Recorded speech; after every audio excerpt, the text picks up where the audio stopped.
Hello, everyone, and welcome to a very special episode of the Big at the Back podcast. Normally, we'd talk about fantasy football, but this week we're going to work a little bit differently with the England squad just being released. We're going to discuss the squads, discuss who we think should be in an ideal starting 11, and of course, touch on some FPL stuff in a special way at the end. Matt, how are you? I am very well, thank you. It's a glorious Saturday morning. The sun is shining, and I'm allowed out again. How are you? I'm not allowed out because I have got COVID and I have turned up positive. So I think we've role reversed a bit. I think I said on the last pod that my wife had it, so I felt like a ticking time bomb. Well, here we are. Now I've been caught. It was only a matter of time, but at least you got it in enough time to be released for next weekend's wedding. Yeah, fingers crossed. Unless something drastic happens, so I'm not assuming anything at the moment. But cool. So plenty to talk about. As said, we've still got some games this game week to go, so we're going to essentially ignore FPL as it's happening for this episode and discuss the recent England squad. So before we go position by position, your thoughts on the squads and the state of international football at the moment?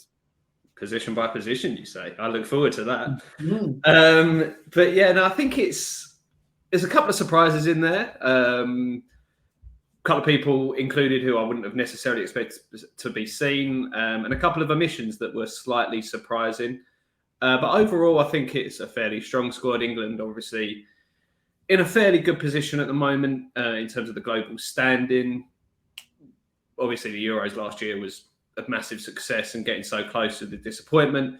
And it'll be good to see how far we've come in the 18 months as we go into Qatar later this year. Obviously, a couple of friendlies coming up this month that don't really matter for anything. But I'm now past the stage with the England squad where I used to just not care about not so much international football, but especially friendlies. But now I actually quite like watching this side because I think they're a little bit more entertaining and a little bit more...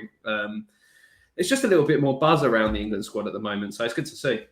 Yeah, I completely agree. I think I spent about 8 years just not giving a damn about England just because it was so boring to watch. There were no really exciting players. But now it feels like we've got a really strong squad. And yeah, very positive as we go into the World Cup later this year. Positive on more than just a COVID basis. So yeah, it's just a shame that it's in Qatar. Let's jump into it then, because what we're going to do is go position by position, look at the players, look at any omissions, and see what we think. So start with the easy one, which is goalkeepers, because if you look at the squad, it's fairly predictable. It's Jordan Pickford, Nick Pope, and Aaron Ramsdale. No real surprises there, I would have said. No, I don't think so. You could possibly make an argument that Pickford's obviously very struggling Everton side at the moment, but he's never really let England down. He's always been fairly consistent when he puts on the England shirt. I don't think he'll be our number one going forward. I think that will be Aaron Ramsdale, and it should be Aaron Ramsdale. But also, there's not really anyone waiting in the wings, knocking on the door to take any of their places. So I think it's these three pick themselves. Yeah, and I also think as much as Pickford's in a struggling Everton side, Pope is also in a really struggling Burnley side as well. So I think a lot of the arguments against Pickford in terms of league form can also be reflected on Pope. The caveat being that Pope's actually a good goalkeeper. Pickford is dreadful, but he's got the international form. I agree. I think Ramsdale's the clear and obvious choice, but I just don't trust Southgate to pick it correctly, unfortunately. It's like Sven with the golden generation. You just know the manager's going to cock it up. I think it's a tough one because obviously, like I say, Pickford's never let England down, and Southgate's got that level of trust in him, and a lot of what he likes about him is his distribution, which is probably the best of the three keepers. And in this England side, especially in the majority of the games that we play, we're going to have the majority of the ball, and we're not going to be tested at the back as much with as many shots on target. So that's why he likes to go for Pickford. But I just think Ramsdale is the overall stronger keeper now. Yeah, I actually completely agree that Ramsdale is the stronger keeper. Sky Sports did a head-to-head comparison between the two, and I can't remember the exact numbers, but here we go. So I've got it up here. So in terms of distribution, keeper sweepings, Ramsdale is actually slightly better. The only thing I was going to say, the only thing that Pickford wins on is the average saves per game, which is Pickford's got 3.4 versus Ramsdale's 3.04. But then if you look at goals conceded, Pickford almost has double what Ramsdale has. Save percentage, Ramsdale's at 78%, Pickford's at 65. Clean sheets per game, Ramsdale every 2 games, Pickford every 6 games. So in terms of the numbers and just the eye test as well, Ramsdale is a clearly superior choice in my mind. Yeah, you've got to caveat a lot of these stats with the fact that one's playing an Arsenal side that's got a fairly good defence and one's playing an Everton side that looks like a championship defence at the moment. Agreed, but last season we were saying Arsenal defence wasn't looking very good either. So it's actually the key one for me is save percentage, because that gives you a good indication of how many shots on target are they actually saving. Yeah, you can then caveat that even further by saying probably Everton are going to be giving away better quality chances. So there's that as well. Maybe you need some sort of stat that involves XG and saves integrated into one, but I'll leave that to someone far more intelligent than me to work out. Yeah, maybe we can figure that out after the pause. Let's move on then to defenders, because here's where we really get into the meat of the squad, because the biggest glaring omission, well, actually the biggest surprise, was the fact that Harry Maguire kept his place in the England squad. And you had Tomori, who's been one of the best defenders in Italy this year, actually left out. I'm not surprised that Maguire's kept in, because in a similar vein to Pickford, he's always been fairly solid for England. But obviously his Manchester United form has been laughable recently. Yeah. So I'm not surprised to see him in, because at the same time, yeah, Tomori's probably the obvious one that's been left out, but there's no one. In the centre defensive areas, we've got players that seem to be solid enough, but no real standouts. You could argue maybe Stones, but he's always got that moment of madness in him. The other slightly surprising one that was left out was Kyle Walker. But Southgate did say he'll be back in June. It's just a little bit of a rotation thing to get more people in the squad and see them in the England setup. So I'm not sure exactly what's happening, because obviously Trent's now withdrawn. So maybe Walker will be coming back in. I guess we'll see that in the next few days. Yeah. It obviously aggravates me a little bit that the best right back in the world was left out because his form wasn't quite where it normally was in an earlier squad, being Trent. Yet Harry Maguire, a bang average defender, his form falls to pieces and he still gets in. I think it's, again, showing up Southgate to being a really, really, in my mind, low quality manager comparatively versus the squad we have. I think the Trent's problem is he's playing in a position where we have so much strength. Don't get me wrong, he shouldn't have been dropped from that squad regardless, but you have got Reece James, Kieran Trippier, Kyle Walker, all knocking on the door. So you've got 4 good quality right backs there. Whereas Maguire, we've got Tyrone Mings and Connor Cody. Like, it's not quite the same standard. No, I agree. I still think it would have been a really good statement and shown real character from Southgate if he had dropped Maguire, though. And I think this really, really does show him to be very poor. Other than that, in defence, I think it was as expected. Luke Shaw still being in there as well.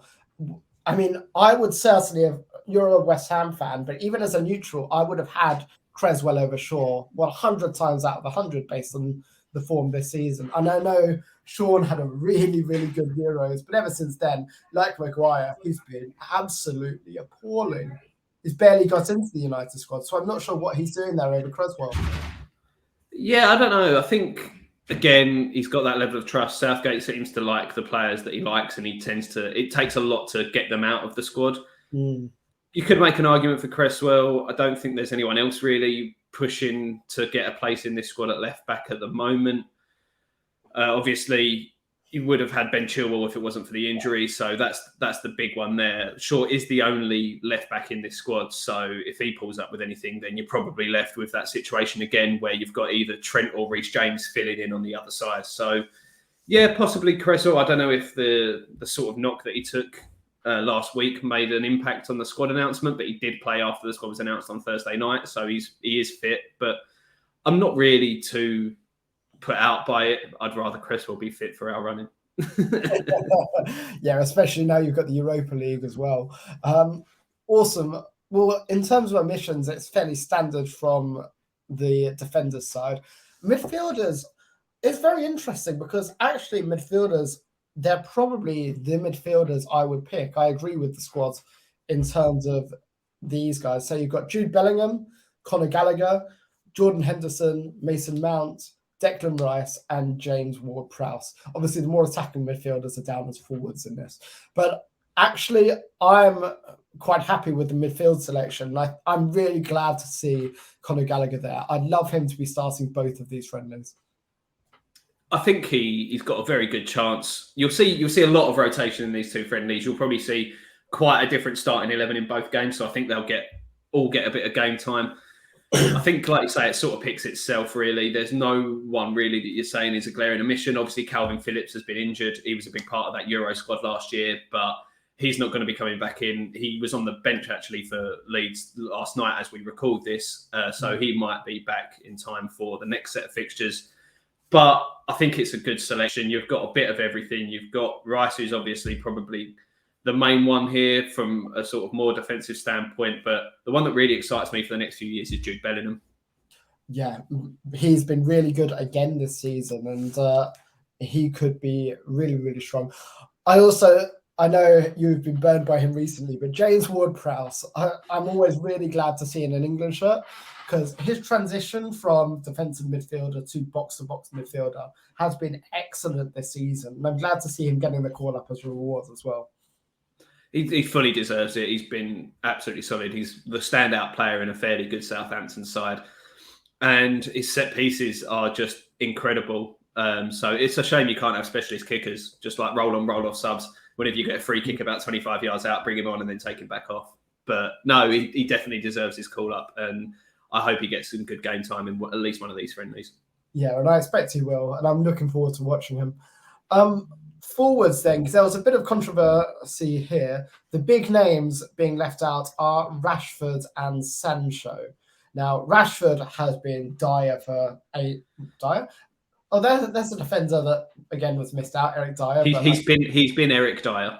Yeah, he's been Eric Dyer. Rashford has been Eric Dyer for the last 18 to 24 months, and I don't think there's any surprise that he can't get into this England squad.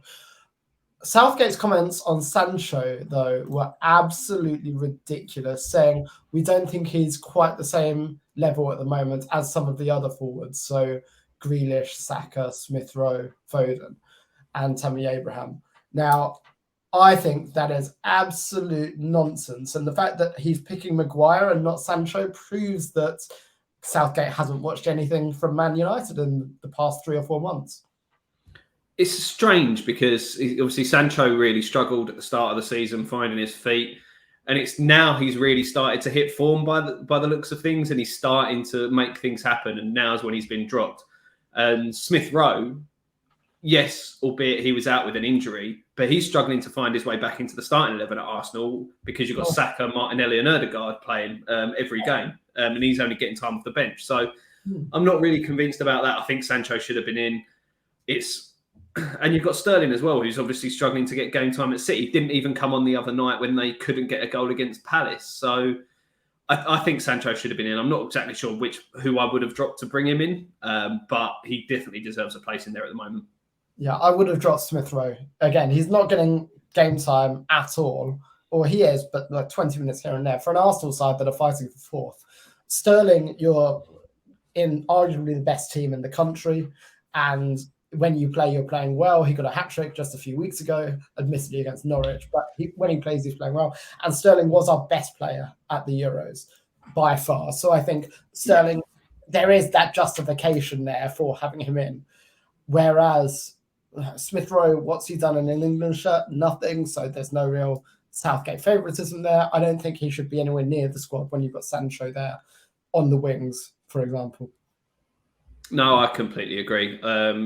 It's just, I don't know, again, like I'll get into a bit of an FPL thing in a bit about who else could have been in this squad.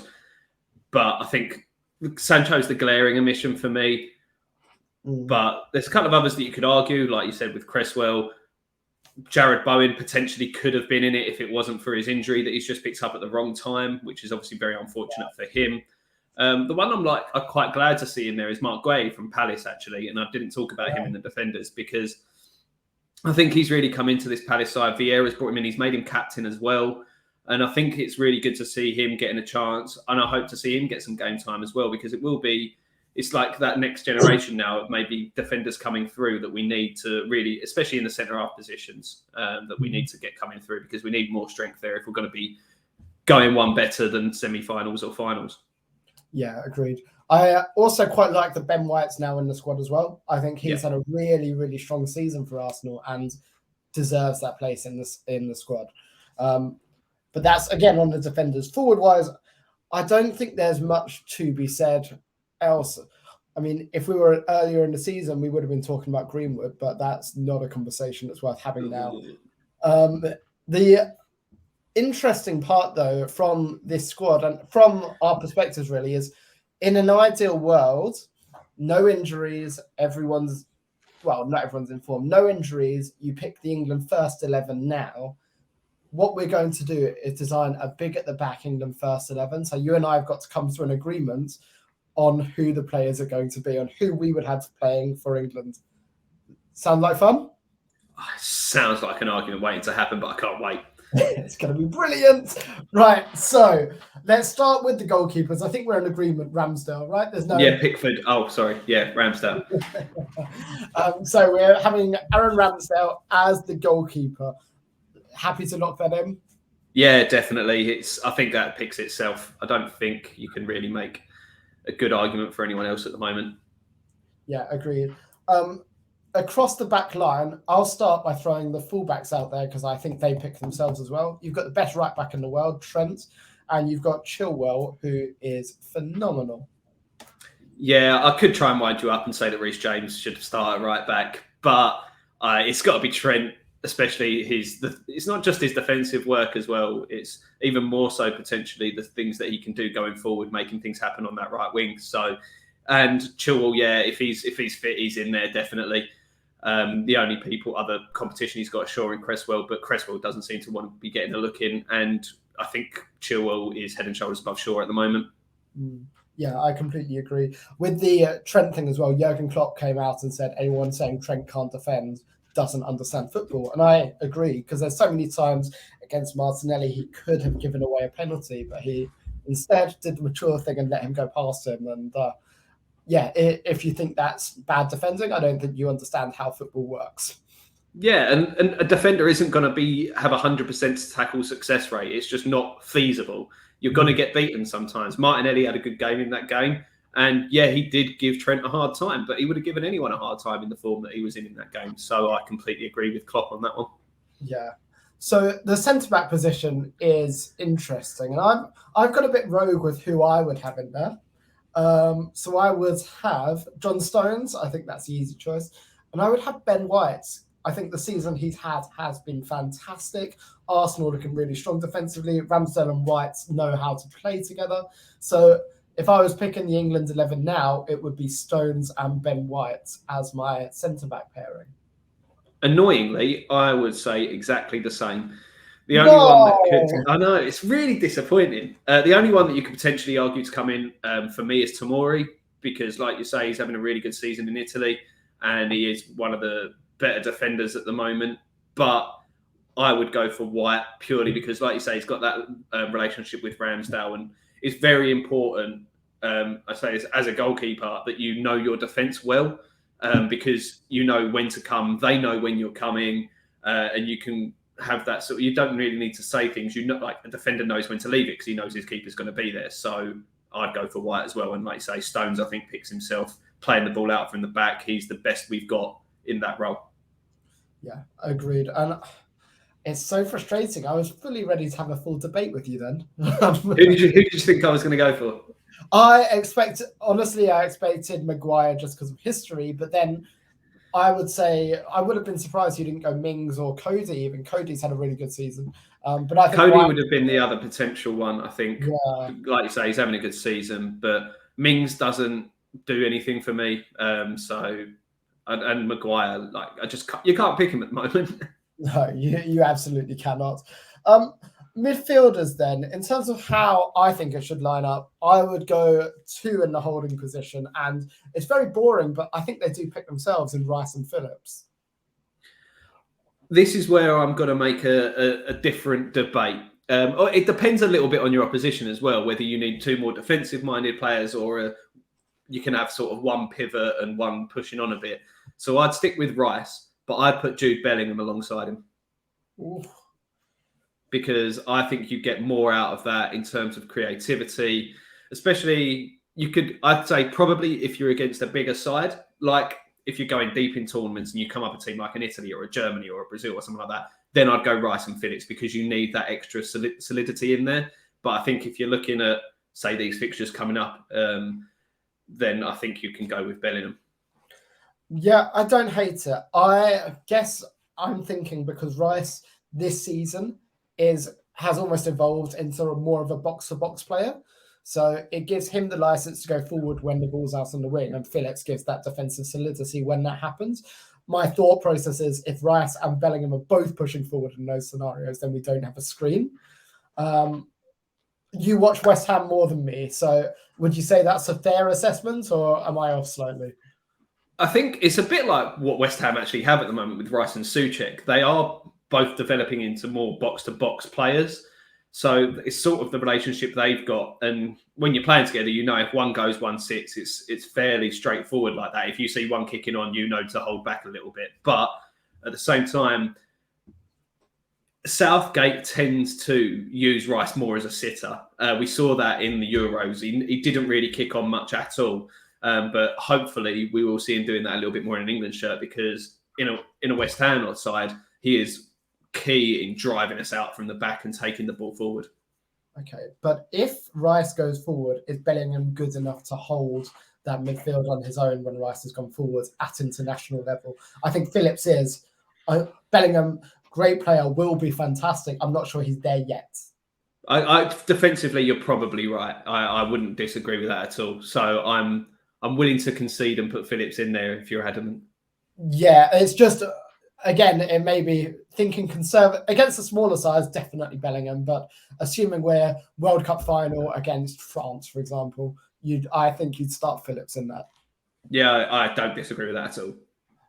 Brilliant. Well, why don't you take me through then the depends what formation are we going for. Are we going for another central midfielder in a 4-3-3, or are we doing more of a 4-2-3-1? I was going to go for a 4-2-3-1. I think that tends to be a fairly standard one now, so I think that's probably the way to go. Cool. So why don't you take me through the three that you have then? This is so tough because this is obviously where we've got so much talent and so much ability as a nation. So I'm going to go in the 10. So just behind the striker, I think I'm going to go with Phil Foden in that role, purely because I think he's best with the ball at his feet. He's in tight spaces and he's got a good eye for a pass. So he sits there for me. And then on either side, I'm going to go, coming off the left, I'm going to go for Sterling. Again, purely because he makes things happen, especially when he's playing for England, and he's done it time and time again. So we can count on him. And then coming off the right, I'm going to sound really biased here, but I'm picking my boy Jared Bowen. Like on current form and the season he's had, I think it's about time he's given the breakthrough. It would be him or Saka for me out there, but I just think Bowen pips it for me. So I've gone slightly different. I've got Phil Foden in that number 10 spot, and I've got Sterling out on the left.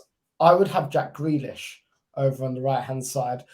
And the reasoning is, given what we've got up front and given the quality of those three, they play together for City as well. They'll know each other's games, and they will be able to cause any defence in world football absolute havoc, especially considering you've got Rice and Phillips behind them. I think those three would cause carnage for any opposition. I think Sterling was the best player at the Euros for England. Foden could genuinely be a Ballon d'Or winner later in his career. And Grealish, I think, is fantastic right now and draws so many fouls with Trent on free kicks as well. I think Grealish synergizes really well on that side. I think, yeah, Grealish is definitely up there. He's obviously a fantastic player. He's struggled a little bit this season in and out of side with injuries and things like that. So I'm more than happy to see him in that position as well. Like you say, the three City players know each other well. They can sort of be a little bit more fluid in their formation, working around who's playing where. So yeah, I'm more than happy with that three behind who I'm assuming we're both going to be picking up front. All of them behind Tammy Abraham. No, Marcus Rashford. So all of them sitting behind Kane. So it should be a Man City quartet, really. But I think if you've got Grealish on the right, or maybe you'd have Sterling on the right and Grealish on the left, is how I'm looking at it, because then Sterling can provide the defensive cover for Trent if he bombs forward as well. That gives Kane the license to have all of this creativity behind him, only for him to miss every chance, as we know Harry Kane loves to do now. Oh, that miss against Brighton in the week. But yeah, I think with those two, they'd be swapping throughout the game. So you want to keep the defenders on their toes. You want to mix things up a little bit, which obviously you see players, managers do a lot these days, switching their wingers over throughout the game. So I think you'd probably start up one way, but it would be very fluid. Yeah, agreed. And then Harry Kane up top picks himself again. So if you look at the team, it's Ramsdale as a goalkeeper, then left back Chilwell, left centre back is Stones, right centre back is White, then Trent at right back, Rice and Phillips in midfield, assuming it's against a tough team. If it's not, then we put Bellingham over Phillips. Then Sterling, Foden and Grealish in the forward three positions and Marcus Rashford up top. Yes. Wonderful. So Harry Kane up top, sorry. So that's the big at the back, England's 11. Now, I know you've done a bit of research. I'm completely blind in this. So talk us through the next part of the podcast. Yeah, so I thought I would do a little bit of an England FPL 11. So this is an England 11 and also a wider squad of the top scoring FPL English players this season. So unfortunately, that does rule out players that play abroad mostly. So unfortunately, no Tammy Abraham, no Tomori, no Jude Bellingham, no Kieran Trippier, who's obviously played most of this season in Spain. So they're unfortunately excluded from this. Sorry, I could have done the maths and worked it all out and looked at their stats for the season, but that seemed like too much effort. Yeah. So I'll start with the starting 11 and then I'll work on to the wider squad because obviously the starting 11 are the more higher scoring players for the most part. Obviously, it's not just the 11 highest scoring players because you've had to filter it down by position. So let's start. Obviously, in goal, I'm sure you can figure out this one. Surely Ramsdale. Surely. Ramsdale is there, yes. So Ramsdale on 117 points. He is ahead. And it would be the same three keepers as are currently in the England squad. So Pope's on 91 and Pickford is on 75. Next, so I've gone with the same formation that we went with earlier, the 4-2-3-1. So who do you reckon is filling in this back four? So I think the obvious pick at right back is Trent. He is on FPL, the top scoring defender. No brainer there. Yep. Centre backs are very interesting because I think Ben White is going to be there. He's been racking up bonus points whenever Arsenal get a clean sheet. So I think he's going to be one of them. And the second one, I actually think Tyrone Mings is probably there. Aston Villa have kept more clean sheets than Man United. Tyrone Mings has been better than Maguire, who, if anything, Maguire would be getting minus bonus points. So I would go White and Mings, centre back. Left back is very, very tricky. I may, because Chilwell's been injured for the season, so I would hazard a guess at Cresswell. Right, so you've got 2 out of 4. So obviously Trent is one. Trent was the obvious one, miles out ahead of anyone else. Not just the highest scoring defender in this squad, but he is the highest scoring player in this squad in terms of FPL so far this season. The other one you got right was the left back. Aaron Cresswell is the man on there. He's on 92 points, so just under half of what Trent has got so far this season. But you got the 2 centre halves both wrong. Wow. Because you forgot about Wolves. Connor Cody and Max Kilman would be the 2 centre halves here. So yeah, Cody on 123 points, Kilman on 102. You weren't far off because the 2 that you mentioned, Mings and White, Mings is on 98 and White is on 96. So you weren't far off at all. just to round out the defenders, the rest of the defenders that make this squad, I've done it in the same amount of defenders as the England squad. So there's 9 defenders here. Reece James, obviously, just unfortunate that he's up against Trent. So he's actually the 3rd highest scoring defender, just behind Connor Cody. So he's on 109 points. And the other defenders that make up the squad are Eric Dyer on 91. And there's actually a tie for the last spot between 2 Palace defenders, which are Gay and Mitchell. Interesting. No, I'm not surprised. Palace have been quite good this year. I can't believe I forgot about Wolves' insane clean sheet runs. Well, looking at the midfield then, so is this structured? I'm assuming you're not doing defensive and attacking midfielders. You're just doing midfielders, right? I've tried to make the 11 sort of work. So I haven't just gone with like 7 or 6 attacking players and pushing them all forward. So there are 2 more traditional central midfielders in this role. But spoiler alert, Declan Rice isn't in there because Declan Rice is not an FPL style player. So yeah, you can sort of guess from there who might be the 2 central midfielders. Yeah, so I'd imagine the 2 central midfielders first would be Conor Gallagher. That is correct. Obvious one. The second one is probably a bit trickier to guess. I don't want to say Henderson because he doesn't really get FPL returns. So I want to say James Ward-Prowse or Mason Mount. I don't know where Mount would come in, whether he'd be more attacking or more defensive. But I would go James Ward-Prowse. You've nailed it. So I've put Mount as more of an attacking player in this sense because that tends to be where he plays for Chelsea. So the 2 central midfielders here, like you say, Conor Gallagher is the top scoring on 123 points. And then you've got James Ward-Prowse on 111. Henderson does make the squad on 90 points. Also, Jacob Ramsey makes the squad as well. Him coming into form at the right time on 94 points. The only other person I've put in this sort of role, even though he is a little bit more attacking, is James Maddison. Why is he in that central midfield? Did you just want to get Maddison in? He would have outscored some of the more attacking players that have been included as well. But I just feel like he can play in that role a little bit more than the likes of some of the people that we'll talk about further up the field. Fair enough. Yeah, with Jacob Ramsey, that's a throwback to episode 1 of the Big at the Back podcast when I was singing his praises. Little plug there. Go and listen to it and listen to all of our predictions. Lucas Digne. Yeah, just ignore the ones that were absolutely rubbish. Yeah. Which is most of them. There were some clangers. Looking back, I think most of them were good. It was just the Digne one really hit home because that was one we were insistent on. Looking at the attacking players then, you're right, there are so many to choose from and it gets a bit difficult here. So in terms of the more attacking midfield slots, I think Phil Foden's the first name I would come up with there. And then in terms of the other 2, Bukayo Saka, I think is going to be one just because he's had a really consistent season from an FPL standpoint. And then if we're looking at the other players, there's no one that really sets the world alight from FPL. Raheem Sterling, when he's played, has done well, but hasn't played that much. I'm going to go out on a limb and say Emil Smith-Rowe as the 3rd one.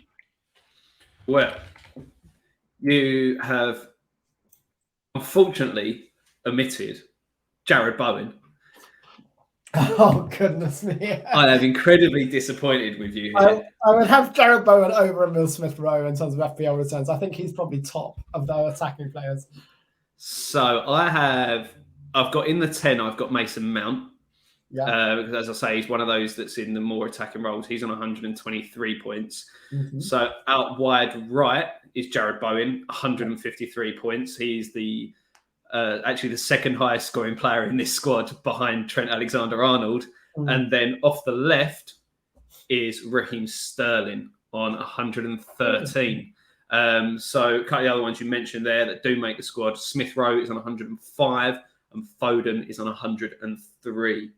So they didn't quite make the cut for the starting 11. It's really surprising that Mount is ahead of Foden for the season, actually, considering I guess Mount had the early season hat-trick, which has pulled him ahead by quite a bit, whereas Foden's been cool. Up front then, this could be a real clanger. Because of recent form, I'm going to say Harry Kane edges it, but I imagine it's actually a lot closer than it would have been in previous seasons. And if not for the past 4 weeks, then there may have been some competition there with Josh King. So well, Josh King is Norwegian, so he doesn't make the cut, I'm afraid. He's got the most English-sounding name for a Norwegian person I've ever heard. But yeah, Harry Kane takes the spot on 123 points. I haven't included Jamie Vardy because he's retired from international football, so that has ruled him out. The other striker that makes the squad is Ivan Toney on 107. Yeah, I was going to say, until the last few weeks, Ivan Toney would probably be leading the line, right? It wouldn't have been that far off, although he has had sort of that hat-trick recently helped him as well. So it probably still would have been roughly the same. Obviously, Kane's hitting a bit of a purple patch at the moment, but you can probably say the same about Toney as well. Interesting. So why don't you read out the starting 11 then from an FPL standpoint, so we're clear? Yeah, so the FPL starting 11 would be, drum roll, Aaron Ramsdale in goal, the back four of Trent Alexander-Arnold, Max Kilman, Connor Cody and Aaron Cresswell, two central midfielders of James Ward-Prowse and Conor Gallagher, Mason Mount in the 10, Bowen and Saka on the wings with Harry Kane up front. And as this is an FPL podcast, that is the side we're expecting to see Gareth Southgate, if you're listening, for the World Cup. Which I'm sure he is. I'm certain he is. This is the only podcast Gareth Southgate listens to. True story. That should be our advertising. Just do the Carlsberg advertising. Probably the only podcast that Gareth Southgate listens to. Exactly. No copyright at all. Awesome. Well, I think that's an absolutely sublime 11. And in terms of where we're going to be then, we're going to be tweeting all of our idiotic opinions, as well as these 11s, on the Big at the Back Twitter, at Big at the Back. This game week for FPL is still going on, so we're going to perhaps have a follow. It's got a while till the next game, so we'll follow up towards the end of the week with another podcast, just reviewing where we are in FPL. There may be some more special episodes coming up, depending on what's happening with England, whether we have any other creative and funky ideas. We don't have many, so don't get your expectations too high. But other than that, I think that's a wrap for the day. Matt, yeah, and don't forget us. You can follow us individually on Twitter as well. I'm at Higgins92. Tom is at TomMadden92. And as he said, we are at Big at the Back on Twitter. Come and get involved with the conversation. We will be getting as much information out there as we can. Tom will be trying to spell people's names right when he's tweeting about them. But yeah, you can probably tell who's tweeting. If it's about Liverpool or it's misspelled, it's probably Tom. And if it's slagging off a player who then goes to perform brilliantly, it's Matt. That is definitely me. But yeah, it's just to throw in another little bit of football fact. It's been a good week for us, both in terms of our teams getting through to their respective European quarterfinals. So West Ham turning around the deficit against Sevilla, and obviously you've seen the draw. So you've got Benfica in the next round, and that should be an interesting one. And we played Lyon in the Europa League quarterfinals, which if we get through, odds are we'll be playing Barcelona. Cannot wait to see Mark Noble dominating midfield at the Spotify Camp Nou. I think that will be wonderful. That is the stuff dreams are made of. I also really enjoy the fact that Man City have Atletico, because it means City will knock those cheating, conniving bastards out. And I think an all-English final, again, is very, very likely. Chelsea are going to dump Real Madrid out. I think the three English teams in the Champions League are by far the strongest. But, okay, Spain, you might have the Europa League, but you've got West Ham to go through. So they've also got... The thing is, it's surprising because in general, the standard of football in Spain is sort of on the decline a little bit, obviously with Madrid and Barcelona not being at their pomp. But they've also got three sides in the quarterfinals as well. So... which was very unexpected, especially with Villarreal's early season form. Yeah, completely. Well, it doesn't really matter because they haven't really come up against English sides yet. So, well, Man United, but let's be honest, if you've got Harry Maguire on your side, as we've discussed today, you can't really expect to win a knockout tie in the Champions League.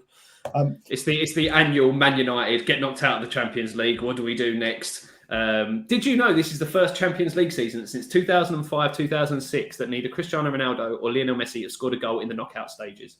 That is a fantastic stat. I've got an even better stat for you. Go on then. So for every Champions League knockout game that Manchester United have won in the last 10 years, they've spent £750 million on football transfers. So £1.5 billion spent, 2 Champions League knockout games won in the last 10 years. That is just ridiculous, isn't it? If you want the anti-bang for your buck mentality, then look at Manchester United. It's fantastic. We'll talk about this later this season, I'm sure, as we head in towards the summer, but I'm very interested to see what they're going to do next year. Yeah, it's going to be very interesting. Cool. Well, thank you all for tuning in. That's it from us at Big at the Back, and we'll be back next week with a fantasy football review again. Looking forward to seeing you all then.